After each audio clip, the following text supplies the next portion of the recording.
beginian ke medsos, share nanti biar pada baca.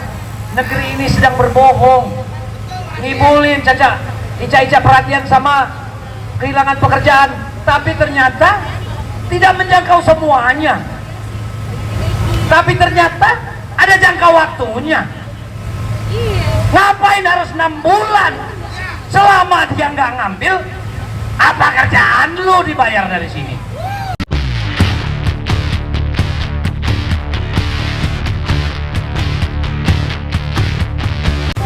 Kembali ke bab hari ini kawan-kawan, SPN supaya didengar oleh Pak Prabowo nyampe. Kenapa? Ini selalu memberikan usulan-usulan gagasan. Kebetulan kalau bicara padat karya, kita dipiringkan sekarang. Pemerintah ternyata tadi dari ketum berkonferensi pers dibantu 20 triliun ya. Betul apa salah saya ngomong tadi? Gila banget, bukan buruhnya yang diancam dipretelin melulu. Yang dibantunya pengusaha. Kita sampai pensiun di padat karya. Koruptornya itu banyak juga di PT-PT itu. Dari jajaran direksi ketika udah manajer ke bawah, Masya Allah, persis kayak pemerintahan Belanda ini saya bilang. Banyak menir-menir yang tukang makanin inti perusahaan itu. Ntar kalau pilot minta keberpihakan pemerintah, dibantu, dipermudah. Baca undang-undang kawan-kawan, tutup pabrik enak, bayarnya tawarkan. Nggak mau tawarkan, ya udah sampaikan saja data audit, panggil audit yang pro apa kata kamu, jangan yang independen. Independen sekarang tanda kutip.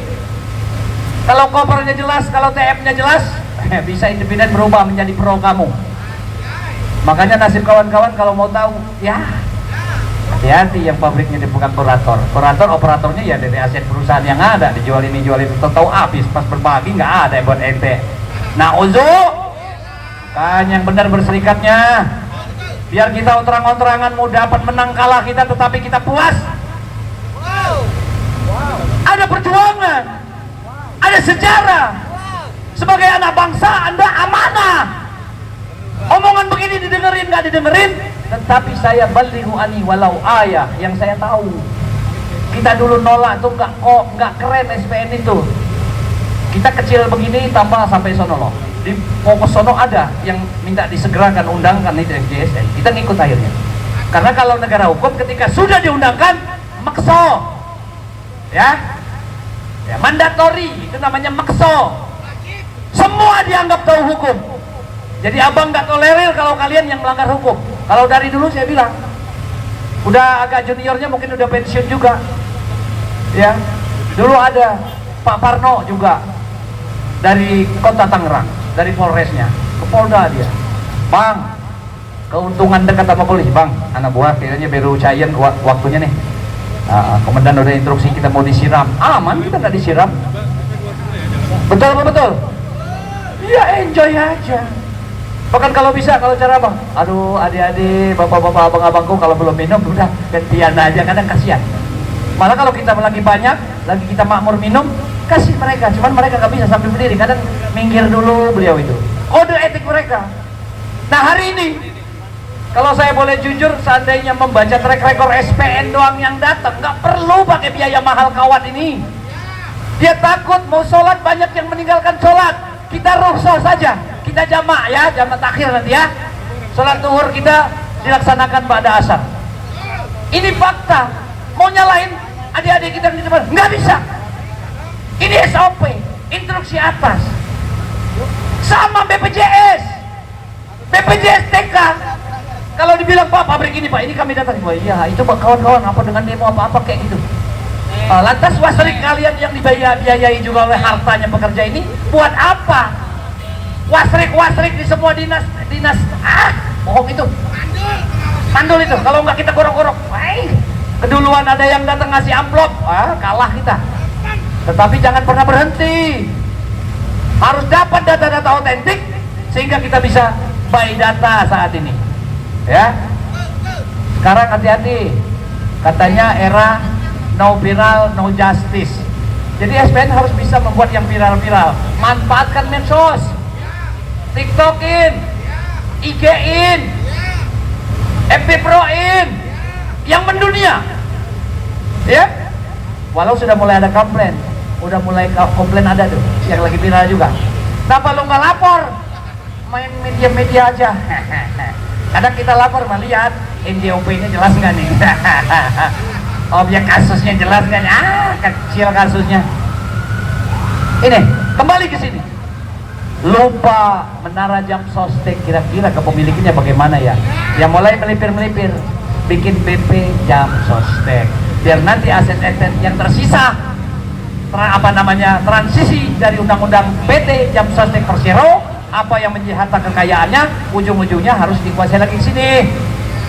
Nanti abah regulator, eksekutor ketika bicara butuh uang untuk ngibulin rakyatnya, kita mau subsidi yang kehilangan pekerjaan, kasih itu. Tapi syaratnya jemplit kawan, uang kita ter-PHK, tapi sudah dikasih ranjau di situ. Ada kategori PHK apaan ini? Makanya kita sampaikan di press release itu. Kalau yang tahu menyambung dia terhadap press release kita ini. Tapi media sudah nggak tertarik kami yang begini, makanya kita mainnya share yang beginian ke medsos. Share nanti, biar pada baca. Negeri ini sedang berbohong, ngibulin ica-ica perhatian sama kehilangan pekerjaan, tapi ternyata tidak menjangkau semuanya. Tapi ternyata ada jangka waktunya. Ngapain harus 6 bulan? Selama dia nggak ngambil, apa kerjaan lu dibayar dari sini? Emang duit pemerintah yang bayar? Kagak, uang buruh. Pemerintah bikin PP tentang JKP, uang buruh kawan-kawan. Nah giliran bikin subsidi, ngasih pengusaha. Tadi kata ketum, tolong ingatkan kalau saya salah, 20 T loh. Kok nggak dia buat subsidi bantu-bantu karyawan yang kehilangan pekerjaan atau belum bekerja ya? Kita ini hebat banget kawan-kawan. Yang baru belum dilaksanakan sekarang, SK Gubernur sudah turun, tapi pengawalan Bupati, Wali Kota masih minta revisi dan sebagainya. Bagaimana mengimplementasikan di perusahaan? Belum juga jalan upah 2025. Ini udah Januari. Itu pun kenapa ada Alfa itu kawan-kawan? Mau tahu? Jim, gaji lu berapa Jim? Oh lumayan. Nanya abang sama yang usianya kayak lu atau usia baru lulusan sekolah angkatan kerja, kebutuhan hidup kamu berapa? Nggak nanya upah dong, ya kan? Namanya belum kerja, ya namanya orang belum kerja seminim-minimnya plus puasa, betul apa betul?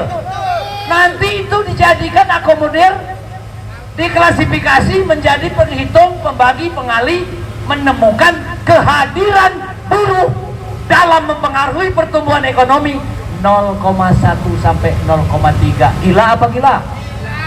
Makanya berapapun pertumbuhan ekonomi, inflasi yang kemarin pernah dicanangkan di PP 78 kemudian dirubah oleh PP 35, tiba-tiba diintervensi lagi.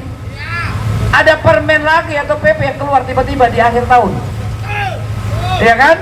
Menghadirkan untuk penghitungan upah. Jadi pemerintah ini enak banget kawan-kawan. APBN kita lirik habis diutangin. Hah? Etol kalau mau bayar tunai kagak, lu harus ke sono. Kenapa? Nggak setor seengkong. Uang ini harus by online. Kalau nggak beronline, ya kamu nggak langsung bisa saya kelola uang. Masuk BPJS, masuk bank, sama aja bro. Setor 100 juta, jangan mimpi besok ngambil 50 juta langsung cepat. Inden dulu. Inden ya pak, nunggu yang nyetor lagi. Kalau nggak percaya ngantri, bareng-barengan yang nyetornya dikit, kita yang ngantri ngambil banyak. Waduh offline, yang pencairan, penarikan. Nunggu gue, bro, yang setor udah ada berapa tuh tunai? Oh mohon maaf, udah ada nih, bisa udah ada online nih, udah mulai jalan lagi. Panggil lagi yang mau ngambil. Karena uang begitu masuk berangkas ya kirim coy. Iya jangan mimpi. Sama BPJS mau apa? Ketika masuk uang, jangan menghitung uang tuh ada di kantor ini. tapi dia dijalankan lagi bisnis usaha. Nah, itu hukum ya. Sama mau hukum tentang apa itu leasing segala macam, katanya leasing melising juga boleh. Makanya kita harus inden kalau mau ngambil BPKB sertifikat, karena dia juga bisa di leasingkan lagi sama dia, ngambil lagi dia duit. Nah pas muslimin mau ngambil, oh ya pak nanti tanggal sekian saya konfirmasi tempat saya ambil, saya tebus, orang yang punya sudah mau ngambil. Nah dengan uang ini tak bertuan, bagaimana cerita? Yaitu sejarah SPN menolak RUU SJSN yang kemudian ada anaknya BPJS TK salah satunya diantaranya, karena ada dua macam BPJS TK dan BPJS Kesehatan yang ada di undang-undang SJSN itu udah kita tolak, niatnya udah kagak benar, bohong-bohong gitu loh, ntar gratis, ntar semua, aduh sekarang BPJS ya Allah kalau udah mau mati gimana gak mati duluan.